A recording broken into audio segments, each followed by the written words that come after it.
Well, hello dear students. I'm Zishan Hashmi and today I have with me Vidyanshu Shekhar Jha, Danix 2022 and IFoS 2023.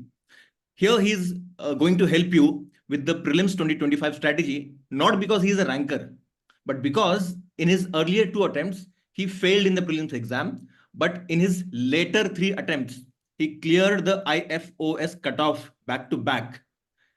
Even then, when he gave the recent examination of prelims 2024 for rank improvement, even then he was scared whether he will be able to clear the prelims cutoff for the third time or not. But he went on to clear the IFoS cutoff for the consecutive third time.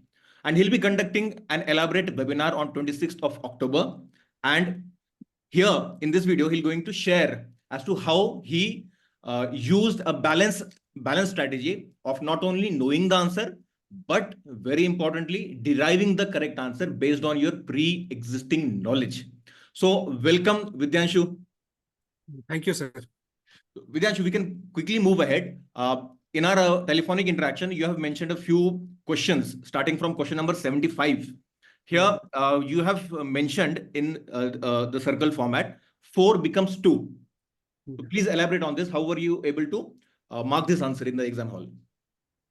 Sir, so I observed previous year questions and patterns that I saw there, and there I saw that many a times whenever we have 4 options given, 2 of them are correct and 2 of them are wrong.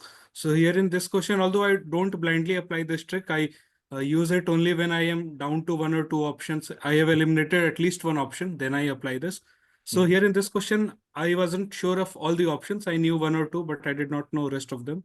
So here, actually is option number 3, Hoysalas, and option number 1, Shanti Niketan. These 2 were included, while rest of them, they were included back very long back. Bodh Gaya was included in 2002 and Rani Ki Vav was included in 2014. Okay. So 2 options were correct and 2 were wrong. So I knew about 2 of them. So about other 2, I applied my learning from the previous year question that out of 4, 2 would be correct. So that is how. So you were working in scarcity. 2 answer 2 statements 2 options तुमको पता थे, 2 नहीं पता थे, and because तुमको 2 पता थे, you were willing to take that risk based on the PYQ trends, where 4 becomes 2. So a combination of knowledge and answer derivation in the real examination hall under exam pressure. Yes, sir. Fine. Similarly, you had also spoken about question number 82. Here I can see that you have marked a statement 2 as manufactured and you have underlined but and you have linked it to a PYQ. Please explain this, Vidyanshu. So, sir, I have seen in previous year question that many a times, whenever we have a very complex statement, a statement with too many facts or with where 2 different facts are joined in one single statement, then these statements tend to be wrong, because examiner in the end, examiner has to pick a true statement and somehow he has to manufacture a wrong statement. All the options cannot be correct. So what I have seen many times is that whenever you have a comma and then that comma is followed by but, where 2 different facts are being joined. So what examiner usually does is he picks up a correct statement and then he picks up an incorrect fact and then he adds these 2 statements together using comma and but. So the moment I see this comma and but, I get alert. It is not that I'll blindly mark it wrong, but I at least get alert that there is a probability that this statement likely is going to be wrong. So about this syndicated lending, I had never heard of this statement. This was new to me. But in statement number 1, I saw this term syndicated and then I brainstormed what is syndicate. So we often hear in terms of criminal enterprises that there is a syndicate of criminals. So how does a syndicate operate? One criminal is helping the other. There is an entire network of so many people. So if you see that word syndicated lending and the second part that I have highlighted in yellow, across multiple lenders. So both of them are in sync, is syndicate and it is spread across multiple people. So statement 1 to me made sense. And then in statement 2, as soon as I saw the other part, but it cannot be a credit line. So like I was saying, I saw a manufactured part and I felt that this is going to be wrong. So okay. So here you have used PYQ very smartly. Again, you have used wordplay, syndicated across multiple lenders. So using your common sense, you were able to link the 2 parts of the sentence, and in statement 2, based on your reading of the PYQs, you were able to eliminate it and you got a direct answer. That is option C. Just to add a point here, This is exactly what we discuss in our Logic Booster classes as part of the module that is going to be launched by UPSC Mitra. Similarly, you had also pointed out at question number 83, where again you did not know the answer for sure, but you were able to mark the correct answer. Here you have mentioned that facts, be it organizations, years, numbers, statistics, any kind of count is likely to be wrong, but features are more likely to be right. You have also made reference to PYQs of RBI's liability. Also, you have mentioned that UPSC just wants you to eliminate the given statement. Please elaborate on this.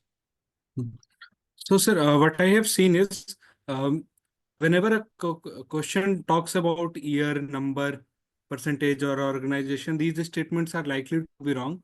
But whenever there is a question on some scheme or some initiative and it talks about positive feature of that initiative, then these things are likely to be correct most of the time.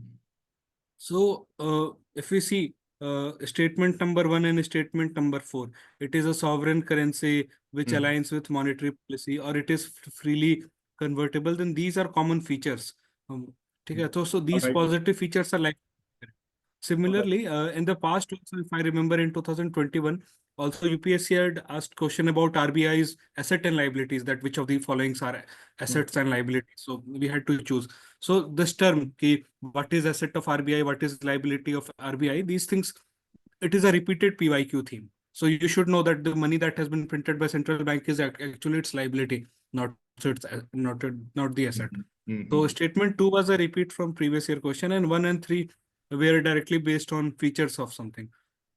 And statement number 3, so what I have seen in previous year, this is that many times UPSC simply does not want us to know all the 4 options or even remaining 3 options. All it wants us is that we eliminate one statement out of all the given options. And the moment you eliminate that, you will directly get the answer. So here also, if you remove option number 3, 2 options are directly gone, and then you are very close to the answer. That is option D.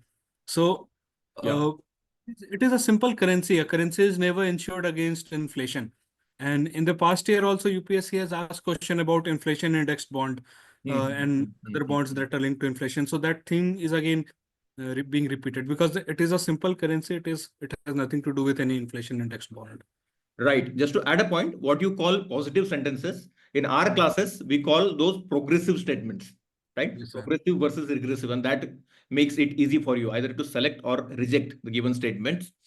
Okay, let's quickly move ahead to the next question. Here, you have said that statement 1 is an extreme assumption. And उसके बाद तुमने अपना pre-existing knowledge यहाँ पर chart out किया है. How is it an extreme assumption, Vidyanshu?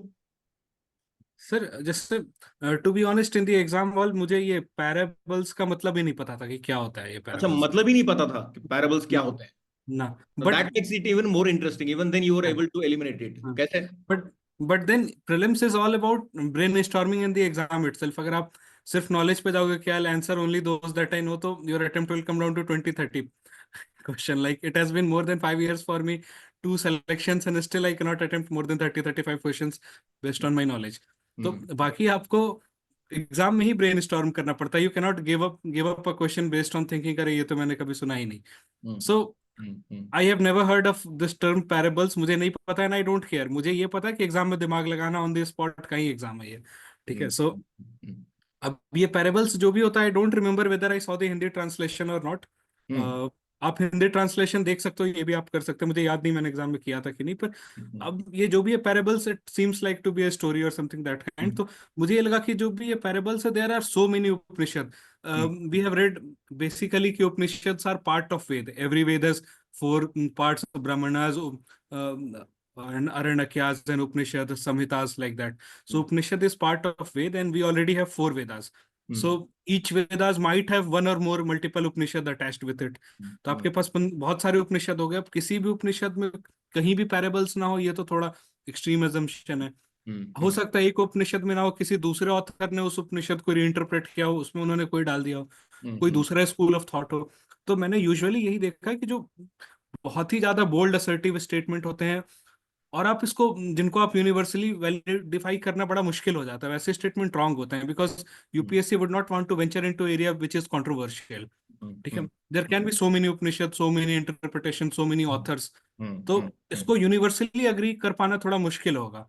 ठीक है. So this is an extreme assumption that there are in none of the Upanishad there is any parables. तो इसको मैंने काट दिया. Makes perfect sense. And see, Yeah, you yeah. have said a very few important things, Vidyanshu. सबसे पहले, you said you don't care what parables are. And even then, you went ahead with your understanding of PYQs and you were ready to take that risk and you got it right. Right? And the way you said, prelims is all about brainstorming. And only 1/3 of the questions, even after being 5 years in this process, after taking 2 selections already, you knew only 1/3 of the paper. And the remaining 2/3 of the questions that you attempted were based on your common sense, your ability to take risk, and your ability to derive the correct answer under exam pressure. Yes, sir. Right? And that is the right attitude needed for the prelims examination, especially the way it has been evolving in the past few years. It's getting more and more tough, more and more challenging, and UPSC wants you to be on your toes, to be able to brainstorm, to be able to take risks. Moving ahead. मतलब sir ऐसा है कि like आप उतना पढ़ ही नहीं सकते जो भी वो प्री में पूछते हैं, पर है कि आपको वो बहुत स्मार्ट प्रिपरेशन करना होगा कि आप पीवाईक्यू को ढंग से एनालाइज कर रहे हो, करंट अफेयर को ढंग से एनालाइज करना सीख रहे हो, यूपीएससी के लैंग्वेज से सीख रहे हो कि किस तरह की बातें सही होती है, कैसे गलत होती है, एग्जाम हॉल में कैसे, वो थोड़ा सीखना पड़ेगा, उसकी बहुत प्रैक्टिस करनी पड़ेगी, तभी वो एग्जाम पाएगा. लाइक मैं एग्जाम हॉल में गया, मुझे तो बहुत डर था कि फिर से होगा कि नहीं, पर अपने ऊपर ये फिर था कि मैंने पीवाईक्यू को बहुत एनालाइज किया है, पेपर को बहुत ब्रेनस्टॉर्म किया है, यूपीएससी की लैंग्वेज समझने की बहुत कोशिश की है, तो एट द वेरी लिस्ट मैं दूसरों से होपफुली थोड़ा कम खराब करके आऊंगा. तो yes, and that is a balanced approach that you are highlighting. कि हाँ, प्रिपरेशन अच्छा करना है, डर सबको लगता है, तुमको भी डर लग रहा था, लेकिन तुम्हारा प्रिपरेशन बैलेंस था. Facts, statistics, current affairs, static aspect सब तुम्हारे प्रिपेयर्ड थे. एट द सेम टाइम तुम्हारा स्ट्रैटेजिक एस्पेक्ट जो था वो भी वेल प्रिपेयर्ड था. नेक्स्ट क्वेश्चन जो तुमने पॉइंट आउट किया है, that is question number 93. Here you have highlighted again relevance of PYQ. Again, interestingly, you have mentioned something that is a component of your main syllabus, post-independence history. Yes, Also, sir. you have made reference to PYQs of 2018, 2019. At the same time, you have made that reference 4 becomes 2. Please elaborate on this. So, sir, I have seen in 2018 and 19 as well that UPSC has asked some 2-3 questions from post-independence syllabus. So from there itself, UPSC is giving you a hint that post-independence can be asked in prelims. So because I have written mains before as well, so I have done this post-independence part as part of my mains preparation. So I was comfortable with that part. And in exam, again, like we had previously discussed, ki out of 4 options, it is very likely that 2 will be correct. Again, I do not blindly go for this thing, but the moment I'm able to eliminate at least 1 or 2 options, then this trick helps me to, pinpoint the answer more accurately. Like many a times candidate complain कि हमने 2 option तो eliminate कर लिया, वो बाकी दोनों में हमारा गलत हो गया. So I use this logic to increase my probability of getting a correct answer based on this observation कि whenever there is 4 options, then 2 are likely to be correct. So here in the exam hall, I knew that 1 is correct and 2 is wrong. 3 and 4 I did not know. So from here again, my sense was kicking in कि देखो already in two option, 1 is correct and 1 is wrong. तो 3 और 4 में भी यही possible हो सकता है कि 1 is correct and 1 is wrong. And again, based on my past year experience की 4 में से 2 correct हो गया, so I went for 2 only. Okay, so again, probability is the right word that you used. अपने अपनी probability बढ़ाई correct answer derive करने की. Again, you took risk based on PYQ trends. Fine. So, guys, this was all in today's brief interaction. Vidyanshu will be connecting with you live on 26th October at 7 p.m. The joining link for the Telegram group is given in the description box of the video. You can join using that Telegram link. And see you guys all live at 7 p.m. on 26th October.